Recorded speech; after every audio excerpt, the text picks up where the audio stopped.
Thank you, Madam Deputy Speaker. The situation we are facing is farcical, quite frankly. Before recess, the Prime Minister stood at the dispatch box and mocked the Leader of the Opposition for calling for a 2-week circuit break lockdown over half-term. Yet, because of the Prime Minister's usual dither and delay, we are now facing a lockdown that will last at least a month. It's not good enough, and while every community must do their bit, the blame for this lockdown must lie squarely at the feet of the government. Today, Madam Deputy Speaker, I want to raise a number of crucial points that my constituents have contacted me about.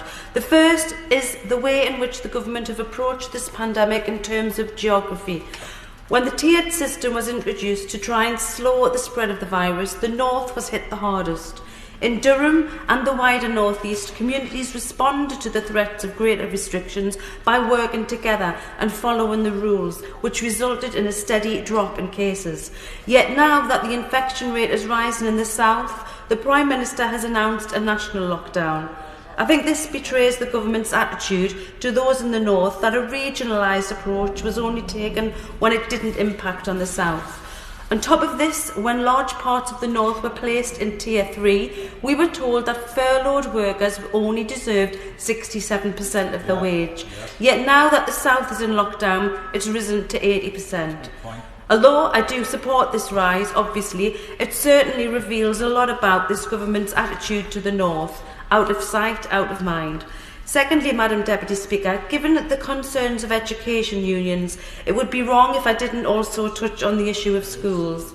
Today, a constituent contacted me to say that her child is 16 and lives with a heart failure. If she were an adult, she would be able to work from home as someone who is extremely vulnerable. Instead, she must go to school where coronavirus infections are common. Countless pupils and education staff will be in similar positions. Every teacher, child and parent wants schools to remain open if possible. Yet the NEU and UCU unions are telling us that schools and colleges are not fully safe right now. The government must urgently make the necessary changes to fix this. Schools need to stay open, but only if they're safe. No one should have to go into a workplace that isn't safe. And finally, I feel it necessary to mention the impact of gym closures, especially for women. Gyms act as relatively safe spaces for women to exercise, and many simply cannot do so outdoors in the dark with the same confidence or security. As we all know, exercise plays a vital role in people's mental and physical well-being. While people will accept the closure of gyms, sports facilities and grassroots sports in the short term, the government must urgently detail how such environments can be COVID secure and must support them in their efforts to operate safely and stay open.